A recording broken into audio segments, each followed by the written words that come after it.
এ পর্যায়ে সংক্ষিপ্ত আলোচনা করার জন্য আহ্বান করছি 3 নম্বর ওয়ার্ড জামাতের সম্মানিত কর্মী এম আশাদ ভাইকে। আলহামদুলিল্লাহ রাব্বিল আলামিন, সকল প্রশংসা আল্লাহ তাআলার জন্য যিনি এই বিশ্বজগৎকে সৃষ্টি করেছেন। সকল দরুদ ও সালাম বর্ষিত হোক মানবতার নবী সাইয়্যিদুল মুরসালিন খাতামুন নবী বিশ্ব নবী হযরত মুহাম্মদ সাল্লাল্লাহু আলাইহি ওয়াসাল্লামের উপরে। সকলে বলি সাল্লাল্লাহু আলাইহি ওয়াসাল্লাম। আল্লাহ তাআলা পবিত্র কোরআন মাজিদে বলেন, ইন্নাদ দীনা ইনদাল্লাহিল ইসলাম। নিশ্চয় আল্লাহ তাআলা বলেন যে নিশ্চয় একমাত্র ইসলামকে আমি দ্বীন ধর্ম হিসেবে পৃথিবীতে মনোনীত করেছি। অতএব এই ইসলামকে আল্লাহ তাআলা পৃথিবীর বুকে প্রতিষ্ঠা করার জন্য যুগে যুগে অসংখ্য নবী ও রাসূল আল্লাহ তাআলা প্রেরণ করেছিলেন। আমরা জানি এই দ্বীনকে পৃথিবীর মঞ্চে প্রতিষ্ঠা করার জন্য কোন নবীকে হযরত নূহ আলাইহিস সালামকে কাফেররা মারধর করে পাহাড় থেকে ফেলে দিত এবং হাসাহাসি করত। এই দ্বীন কায়েমের জন্য হযরত ইউনূস আলাইহিস সালামকে মাছে ফেলে যেতে হয়েছে। এই দ্বীন প্রতিষ্ঠার জন্য হযরত জাকারিয়া আলাইহিস সালামকে দ্বিগুণিত করা হয়েছে। এই দ্বীন কায়েমের জন্য জাতির পিতা হযরত ইব্রাহিম আলাইহিস সালামকে অগ্নিকুণ্ডের মধ্যে নিক্ষেপ করা হয়েছিল।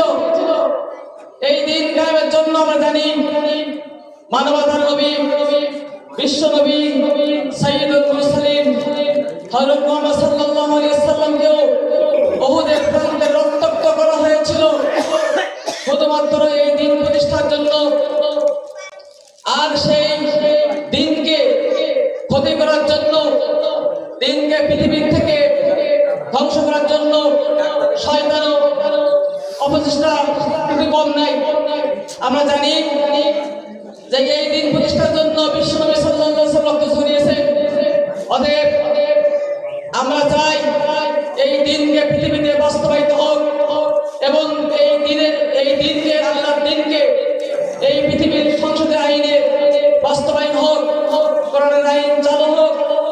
কোরআনের আইন যখন সংসদ ভবনে চালু হবে তখন বাতিলরা বিতাড়িত হবে এবং আধিপত্যবাদ বিরোধী বাংলাদেশ কায়েম হবে এবং বাংলাদেশের সকল জনগণ শান্তি ও নিরাপত্তা থাকবে।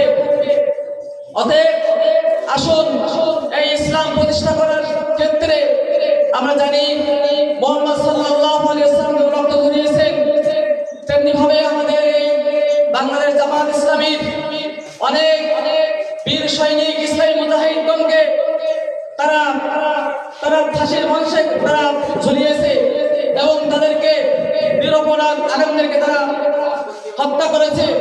তাই আসুন আমরা সকলে ঐক্যবদ্ধ হয়ে আগামী 12ই ফেব্রুয়ারি জাতীয় সংসদ ভবনে আমরা গাইবাল্লাহকে ভোট প্রদান করে বাংলাদেশের সংসদ ভবনে ইসলাম কায়েম হয় সেই জন্য আমরা ঐক্যবদ্ধ হয়ে আমরা গাইবাল্লায় ভোট দিয়ে আমরা ইসলামকে বাংলাদেশে কায়েম করার চেষ্টা করি।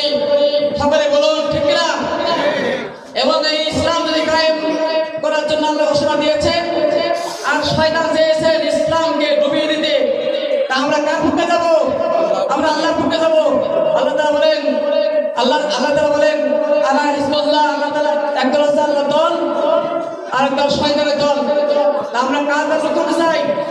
আল্লাহ তাআলা বুঝায়। আল্লাহ বলেন এই দ্বীনকে প্রতিষ্ঠা করার জন্য আমি নবী রাসূল পাঠিয়েছি। অতএব নবী রাসূলের দরজা বন্ধ হয়ে গেছে। এখন দায়িত্ব কাদের উপরে? এখন দায়িত্ব হলো এই উম্মতে মুহাম্মাদের উপরে। তাই আসুন আমরা ঐক্যবদ্ধ হয়ে দ্বীন প্রতিষ্ঠার জন্য আত্মনিয়োগ করি এবং জান ও মালকে বিলিয়ে দেই। আমি আমার সংক্ষিপ্ত বক্তব্য শেষ করছি। আসসালামু আলাইকুম ওয়া রাহমাতুল্লাহি ওয়া বারাকাতুহু।